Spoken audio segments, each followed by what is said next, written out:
Ainda não. Ai, agora sim, gravando, dá pra gente iniciar aí as atividades hoje. Então, hoje a gente vai falar de um assunto que, embora seja comum, né, no hospital ali, talvez a gente não trabalhe tanto com essa situação no ambulatório, mas a gente vai ver que é uma situação bastante comum, né, que são as doenças hepáticas, né? Então, aqui hoje a gente mudou um pouquinho, né? Geralmente a gente vê um ensaio clínico randomizado. E hoje a gente vai falar sobre uma revisão. Opa, ai, já faz um cagado aqui. A gente vai falar sobre uma revisão. Então a gente vai trabalhar essa revisão em doenças hepáticas. Aí só antes da gente iniciar aqui, ó, lembra que na semana passada, né, quando a gente falou de autoria, eu comentei, né, sobre, vamos ver o nome lá dos dois primeiros, né, ó, Wei Zhang e Shunian Kao. Né? Aí aqui, ó, essa revista, ela permite aquela autoria dupla. Né? Então aqui o Hao Zhang e o Shunian Kao tem, né, contribuído igualmente para o trabalho. Então quando a gente comentou, né, na semana passada lá de duas pessoas assumirem a mesma autoria, né, digamos, eu ser o primeiro autor, né, essa é uma revista que permite esse tipo de situação. Então vai sempre, quando tiver, né, quando for o caso, vai ter uma situaçãozinha assim, uma citaçãozinha como essa, assim, em alguma parte do artigo. Então, só para, como a gente comentou na semana passada, e esse artigo se encaixa nisso, né, já serve para a gente ver na prática, né, o que isso, como que acontece na prática. Então, embora seja um estudo lá com os autores, tudo com nome asiático, né, tirando aqui o Husserlwitz, né, se for ver é um povo que está lá nos Estados Unidos, né, então são aquela mistura, né, misturinha básica. E aí, né, para a gente falar, né, das doenças hepáticas, a gente vai ver que as doenças hepáticas elas são um problema de saúde bastante impactante, né? Então ele é bastante preocupante, né? Aqui, evidentemente, né, a gente está no ambiente hospitalar, né, mas seria interessante também lá no ambiente da outra residência, né, de saúde coletiva, porque a doença hepática ela vai estar causando um problema geralmente em pessoas que trabalham, né? Então aqui, olha, é a 12ª maior causa de prejuízos, né, de uma incapacidade, né, uma perda de anos, justamente na faixa etária de 25 a 49 anos. Então são pessoas na sua faixa de trabalho. E agora, recentemente, né, acho que em 2023, se não me engano, mudou a nomenclatura, né, da doença. Até então era doença hepática, agora já nem lembro exatamente, mas a sigla era NAF, era doença hepática gordurosa não alcoólica.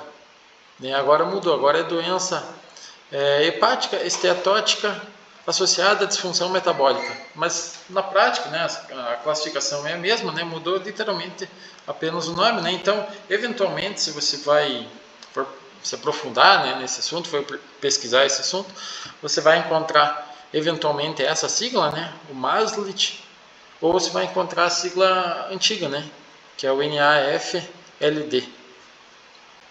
E essa condição, né, a doença hepática esteatótica, né, ou então para a gente facilitar ainda mais, né, o entendimento, a gordura no fígado, né, então para ficar assim o mais fácil de entender, ela é bastante prevalente, né, então vai impactar cerca de 25% da população adulta. E o exercício físico ele tem uma importância bastante interessante aqui, né, na doença hepática, né, e pode ser utilizado tanto para prevenir, né, essa doença hepática, quanto também para tratamento, né, de uma síndrome metabólica, né, como por exemplo a síndrome metabólica que está associada a essa doença hepática esteatótica. Anteriormente, né, como a maior parte das doenças, o tratamento era o indivíduo permanecer sentado, né, deitado ou em repouso. E isso era também uma verdade para a doença hepática. No entanto, né, agora, né, com as pesquisas mais recentes, isso tem se alterado, né, e visto que na verdade essa inatividade prolongada ela está relacionada com uma atrofia muscular, ela está relacionada com trombose venosa, está relacionada com um aumento do risco de fibrose, então acaba sendo mais prejudicial o cara permanecer inativo do que ele realizar algum tipo de exercício físico, né? Então, por isso que essa prescrição do indivíduo permanecer em repouso tem sido alterada, tem sido mudada ao longo do tempo, né? E os estudos eles vêm demonstrando que o exercício regular não apenas diminui o comportamento, né? Não apenas melhora, né, o comportamento da doença hepática esteatótica, mas também melhora a qualidade de vida do indivíduo, que de fato é afetado, né, pela essa doença do ponto de vista crônico, e também um indivíduo que precisa fazer um transplante de fígado.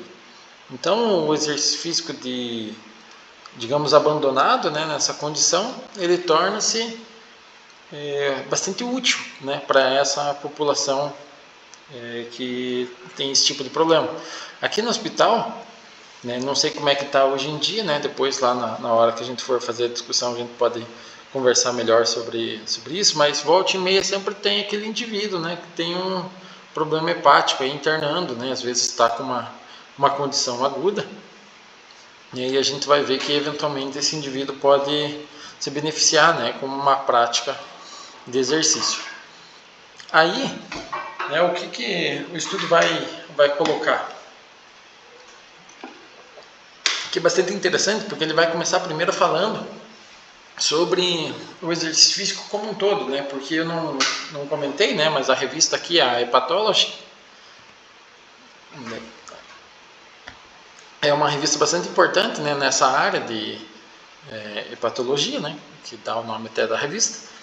E ela tem um percentil bastante alto, né? Uma revista bastante importante, uma revista mais relacionada a termos médicos, né? Então, por isso que quando eles trazem, né, esse estudo falando sobre o exercício físico para a doença hepática, eles trazem também assim algumas coisas mais básicas, né? Como por exemplo falar que o exercício físico aeróbico ele está relacionado com uma redução do peso corporal, com uma melhora, né, nos níveis de hemoglobina glicada, de pressão arterial, de níveis de colesterol no sangue.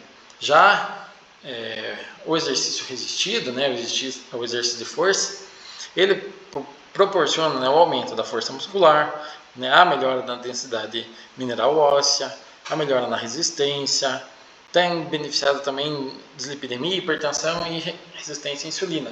E aí o estudo vai colocar como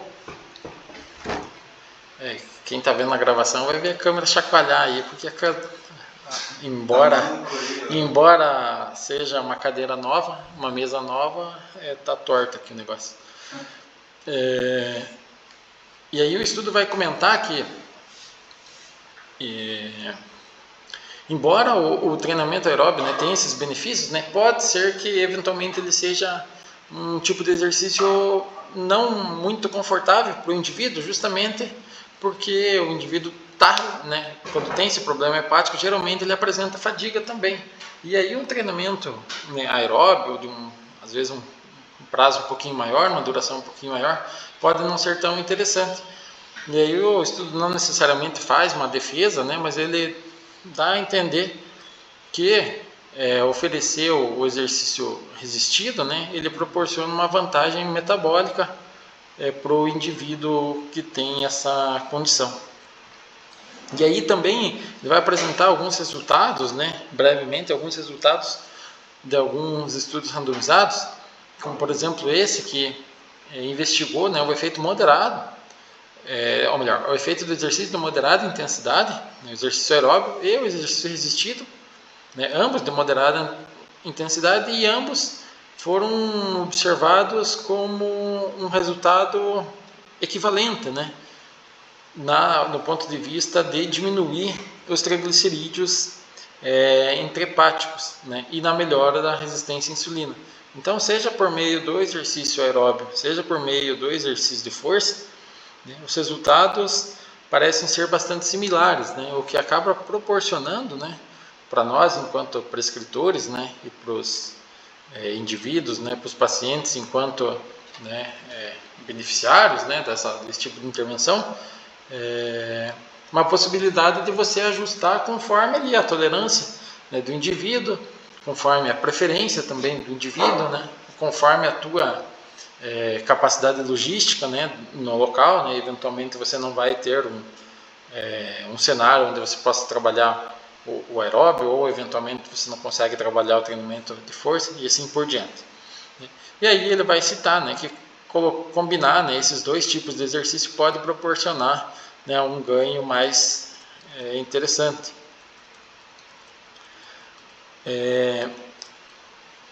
E um ponto-chave aqui, né, que ele cita sobre a parte do exercício físico propriamente dito, é em relação à intensidade.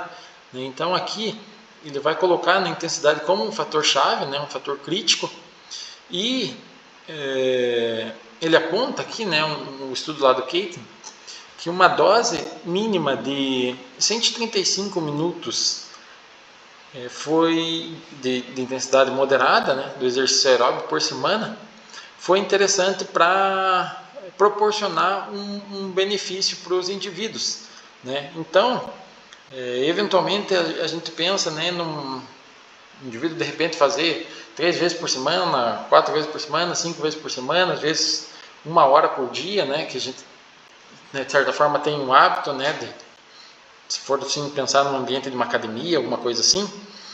E se a gente parar para pensar, né, no tempo lá que vocês geralmente fazem no ambulatório, seriam 3 sessões, né? Porque vocês fazem geralmente uns 45 minutos, né? Então, 135 minutos seriam 3 sessões semanais, né? Então, não precisaria necessariamente aumentar essa condição de tempo, né? Essa intensidade.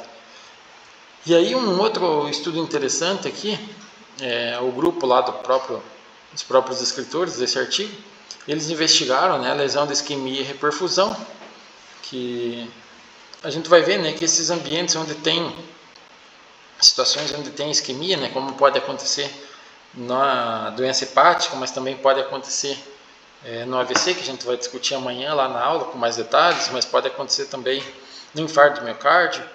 Esses eventos, né, isquêmicos, eles estão relacionados também a uma lesão, mesmo quando você faz a reperfusão, né, que é a lesão de isquemia e reperfusão.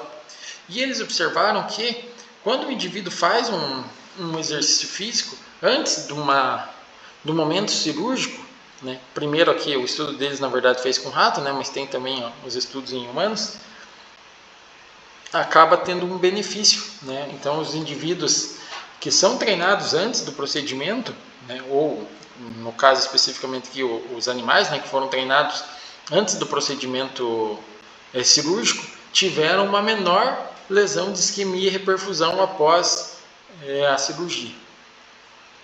E aí eles observaram que os benefícios com 4 semanas foram bastante similares, né, ao benefício de 16 semanas de treinamento. Então, evidentemente, né, que isso foi com animais, né, com ratos, mas eventualmente, né, com humanos, se tiver algo mais ou menos nesse sentido, né, claro que eventualmente pode ser outros prazos, né, em vez de 4 semanas, teriam que ser um pouco mais ou um pouco menos, enfim, mas se tiver de certa forma um platô assim nesses benefícios, né, pode ser também interessante naquele cenário de pré-condicionamento, como a gente viu, né, 2 semanas atrás, na questão lá do LCA. Ou era LCA, né? Que a gente falou 2 semanas atrás, se não me engano. Ou era outra lesão? Era LCA, né? Tá. Então, o que ele vai comentar aqui, né, é que geralmente essas pessoas têm uma condição física bastante complicada, né?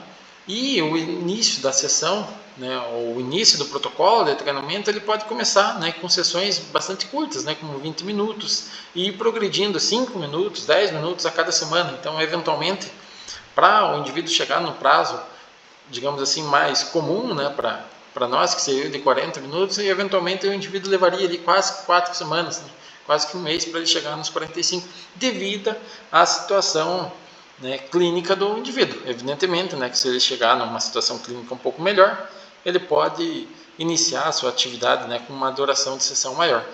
Mas aqui, né, devido à condição, pelo fígado, né, ser um órgão bastante importante, né, um órgão metabólico, ele acaba proporcionando, né, uma condição clínica bastante ruim, né, quando o indivíduo tem um problema como esse. E aí, né, evidentemente, né, que tem a haver um cuidado, né, na seleção da modalidade, intensidade e duração dos exercícios para que, de fato, venha proporcionar um benefício para o sujeito. Aí, o estudo parte, né, para uma questão um pouco mais molecular, um pouco mais fisiológica, né, para apresentar os benefícios do treinamento com exercício físico para pessoas com doenças hepáticas.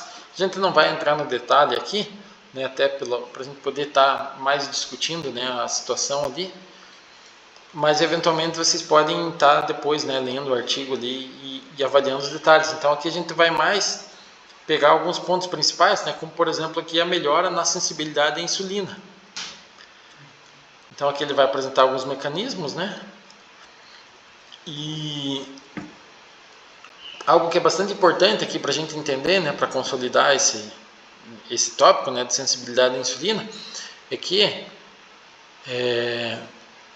essa condição, né, a sensibilidade à insulina, promove, né, nesses indivíduos com a doença hepática esteatótica um aumento da síntese lipídica, né, e um acúmulo também dessa síntese lipídica, né, que isso vai proporcionar um aumento da resistência à insulina e que esse aumento, né, ou melhor, um nível maior, né, de resistência à insulina pode ser também um preditor dessa doença hepática esteatótica.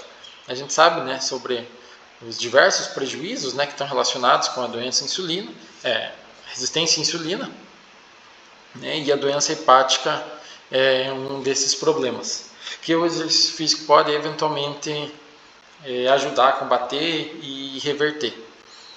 Aí um outro ponto, né, bastante importante do exercício físico, né, principalmente levando em conta essa condição, é a regulação da homeostase lipídica, né? Então, quando a gente pensa lá no fígado, a gente tem que lembrar, né, que ele é um órgão bastante importante, um órgão essencial, né, na regulação da homeostase lipídica. E é esse órgão que vai estar, de fato, né, realizando a metabolização dos ácidos graxos. Só uma dúvida. A gente sabe quando, por exemplo, uma pessoa desenvolve diabetes, ela é uma doença que fica instalada nela, não existe cura, né? Como assim, instalado? Tipo, eu sou diabético, eu sempre vou ser diabético, mesmo que minha diabetes esteja controlada. Mesma coisa com pressão alta. Eu tenho pressão alta, mas só que o momento está controlado. Se, tipo, a gente realizar então, exercício durante um tempo e conseguir, tipo, essa... eu sempre falo errado em homeostase, quando o corpo fica, tipo, regula de novo. Ah, sim. Tipo, homeostase? Isso, eu não sei falar essa palavra. Mas enfim, tem jeito da atividade física, tipo, curar a pessoa, voltar ela... reverter plenamente? Reverter assim, né? isso. Ou então. sempre vai ser, tipo, diabético. Vai ser uma pessoa diabética, mas com diabético controlado. Então, aí entra até, de certa forma, uma questão meio conceitual, né? Porque, vamos pensar lá a questão do diabético. O cara que tem uma resistência à insulina, né, até um dos trabalhos lá do pessoal da prefeitura, do TCR, ele vai analisar lá um indicador que até eu comentei com a Andressa também, a hora que ela vendo o vídeo lá, ela vai lembrar, que é um indicador de resistência à insulina, que você avalia o triglicerídeo em jejum, né, e o valor da glicose em jejum também. E daí você uma escala logarítmica lá e tal, e daí você usa esse valor para você tentar identificar a resistência à insulina do indivíduo. Um indicador relativamente novo e tal, que está começando a ser usado, né? O Bruno, né? Que não sei se vocês conhecem, né? Nem sei se acho que é R2, né? O Bruno. O TCR dele vai ser usando esse índice e tal. Sabe qual que é? Ah, é que vocês já tiveram aula, né? Eu esqueço. É eu que não tive aula com vocês, com todo mundo, né? Vocês já se viam. Então a proposta, né, do TCR dele é nesse sentido. Então assim, eventualmente, né, o indivíduo pode não estar enquadrado lá com a glicose em jejum como diabético, mas ele pode ter uma resistência à insulina que vai proporcionar daqui a pouco um diabetes, né? Então, e vamos dizer assim que de fato desencadeia daqui a pouco ali, digamos, em um ano, daí ele tem de fato lá a glicose em jejum que é considerado diabético, ele tem lá a hemoglobina glicada que é considerado diabético. E aí ele realiza lá uma mudança de estilo de vida e tal, inicia lá uma atividade física também, né, uma alimentação e tal, e esses valores retornam. Isso é considerado... Por que ele seria considerado diabético ainda? Entendeu? Então, assim, antes ele voltou àquele estágio que ele estava antes, de não ter os níveis iniciais e ter, digamos, só os indicadores pré-clínicos e tal. Então, é uma questão bastante conceitual, né? Assim, mais de terminologia e tal. Do meu ponto de vista, não é um indivíduo assim que necessariamente curou, né? Mas é um indivíduo que se tratou, né, com exercício físico e hoje não seria considerado, né, diabético, né? Agora, quando a gente pensa em cura, assim, sei lá, às vezes a gente pensa em uma situação que não é crônica, né? Agora, uma questão assim que, por exemplo, sei lá, eu vamos dizer, tive uma pneumonia, né? E daí eu me curei dessa pneumonia. Eventualmente eu posso ter outra ou não, independente, né, de como eu viver. Então a cura para mim faz mais sentido nesse tipo de situação do que, né, numa doença assim crônica, né, a gente considerar como cura, porque nesse exemplo que eu dei, esse indivíduo eventualmente voltar, né, ao estilo de vida anterior que ele estava, ainda vai retornar, né, a questão dos níveis, dos indicadores ali serem considerados novamente diabético. Então, mas assim, o exercício físico consegue reverter, né, o processo. Então, consegue, se a gente pensar só no sentido de classificação, consegue desclassificar daí o cara, né? Ele está classificado lá como diabético, você consegue tirar ele da classificação de diabético, né? Nesse sentido. Agora, o quanto que para alguns é cura isso e para outros não, que daí fica na questão mais de terminológica e tal, né? E isso acontece de certa forma também com a doença hepática, né? Porque essa doença hepática que nós estamos falando aqui é aquela doença hepática esteatótica, né? Gordurosa, né? Na nomenclatura antiga, né? Às vezes fica mais fácil a gente entender. E como a gente estava vendo aqui, né, a respeito da regulação lipídica, né, o excesso de glicose ingerido acaba sendo, né, por exemplo, o que a gente está fazendo desde a Páscoa, né? Já estou aí nas últimas 2 semanas comendo chocolate como se não houvesse amanhã, e eventualmente pode não haver, né, de tamanha ingestão, né, de chocolate e tal, um troço até meio violento.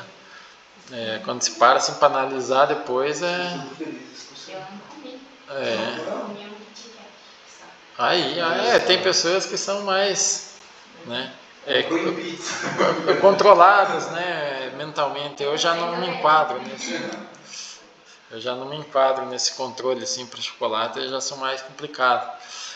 Mas então assim, esse excesso de glicose ele se torna, né, ácido graxo, né, se torna gordura, né, lá nos hepatócitos, e, né, por meio de uma série de reações hepáticas e tal, e essa gordura, né, que se acumula lá no fígado, ela pode ficar armazenada lá ou pode ser transportada eventualmente, né, para o tecido adiposo, e esse acúmulo, né, ou essa falha no transporte pode proporcionar, né, de fato, né, essa doença hepática esteatótica, né? E aí nesse caso, né, que o exercício físico ele vem tanto para regular a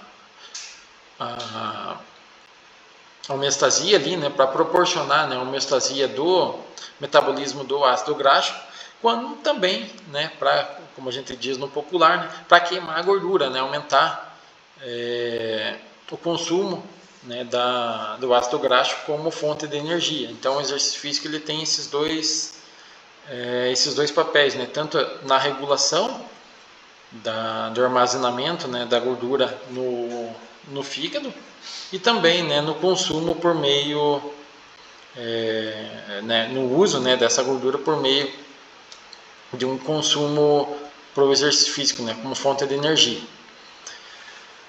E aí, né, a gente vai ver que o exercício físico, além de ter esse papel, digamos assim, mais direto, né, ele também vai ter um papel, de certa forma, indireto, né, com uma ativação hormonal, né, e essa hormônios, né, como por exemplo a epinefrina, né, a adrenalina ou a noradrenalina, vão estar também estimulando a lipólise, né. Então são esses os efeitos principais, né, do exercício físico nessa condição. Então aqui ele vai estar basicamente falando o que eu comentei agora. Vamos ver se tem mais para cá. Aqui.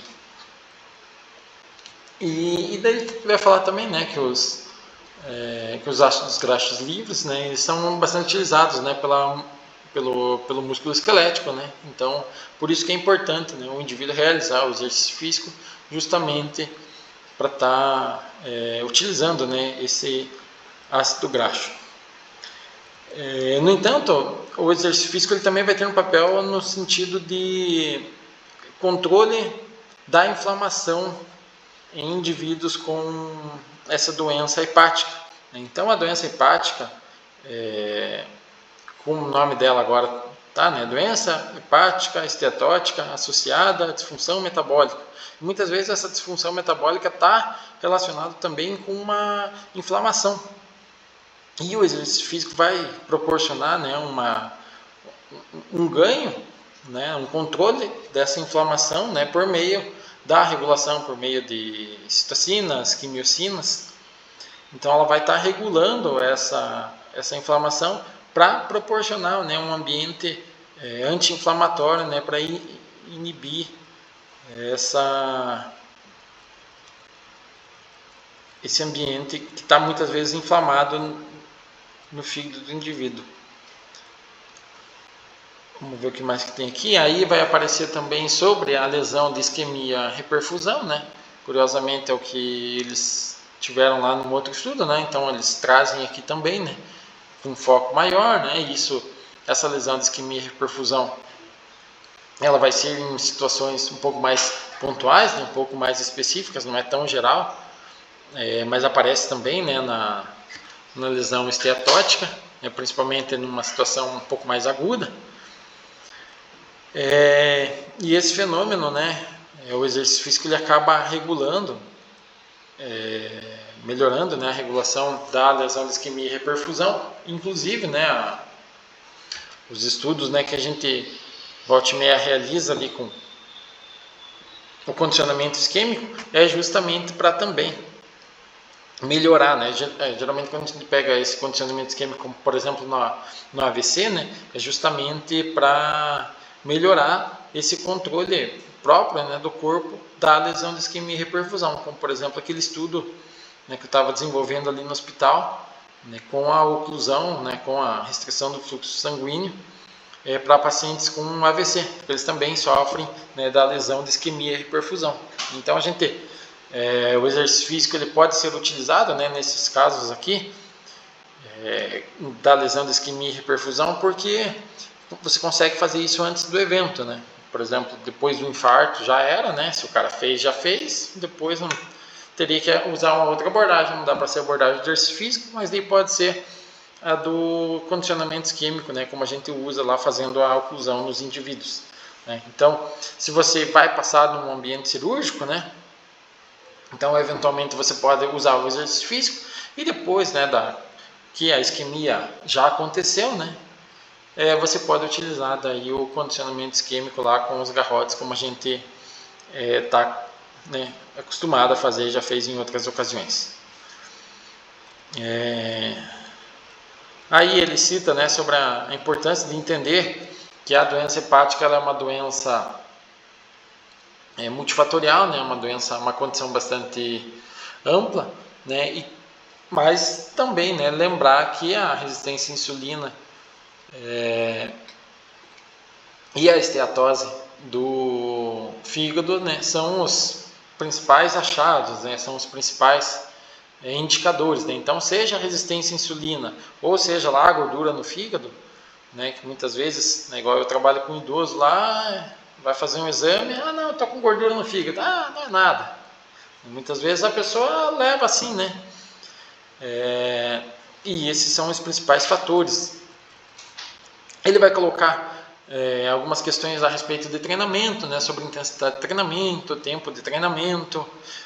Vai ter alguns estudos falando que mesmo treinamentos de curto prazo, né, no caso aqui 7 dias, com uma intensidade interessante aqui de 80% a 85% da frequência cardíaca máxima, já tem benefício na sensibilidade à insulina periférica. Então, quando a gente pensa em indivíduo hospitalizado, a gente já tem o contrário, a gente tem que, não lembro exatamente agora qual que é o quarto do estudo, mas se não me engano é coisa de 3, 4 dias ali também, se eu não tiver muito pirado, tem um estudo que demonstra que com um prazo bem curto como esse, o indivíduo já tem um prejuízo em relação à sensibilidade à insulina, por o indivíduo permanecer mais tempo deitado, né, mais tempo sentado, mais tempo em repouso em um ambiente hospitalar.